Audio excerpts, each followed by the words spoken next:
Hello and welcome to week 2 of Monopoly Strategy Tips. Today we're going to focus on knowing when to build on a color group and when it's totally unacceptable. If you're the first person in the game to get a color group, build immediately. Mortgage properties, do whatever you need to do to get that group to the 3-house level. Why is the 3-house level so important, you ask?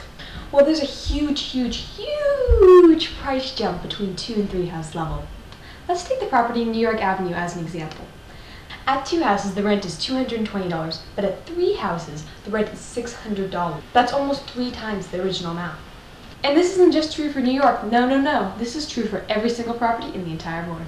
So in general, if you're only going to have to mortgage 1 or 2 properties that aren't really going to give you very much rent, it's a good idea to mortgage them in order to build 3 houses on a color group. 3 houses on each property, that is. But let's say you get a group and you're really strapped for cash. You can only build about 1 house on each property with the cash in your pocket.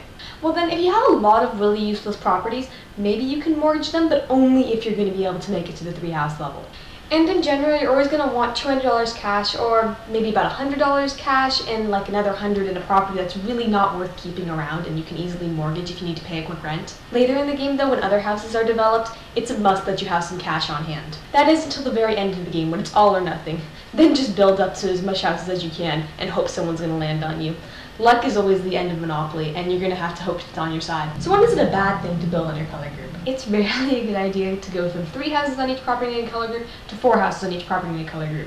It's really only a good thing to build 4 houses on each property if it's one of the really low rent groups, the light blues and dark purples, because then you can use up the houses in the bank on your low rent properties so people can't buy them on the higher rent properties. And you really seldom want to go up to hotels. If you're the only group in the game, then maybe go up to hotels, but even then it's usually not worth it, especially on higher rent color groups. You usually can get enough rent from the 3-house level. Only go up to hotels if there's not a lot of competition for the houses and you need bigger rents on your properties. And you have ample money to go up to hotels.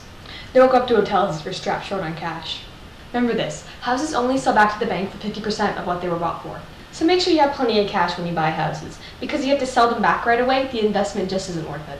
And when paying really high rents, make sure you mortgage properties before you sell houses. Because with mortgaging properties, it's only a 10% loss, but with selling houses, that's a 50% loss. But in general, get up to 3 houses as quickly as possible, and with mortgaging as little as you can. And really rarely go any higher than 3 houses on each property. It's usually not worth it. So that's all I have for you this week. Have fun playing the world's greatest board game, and I'll see you next Sunday. Bye!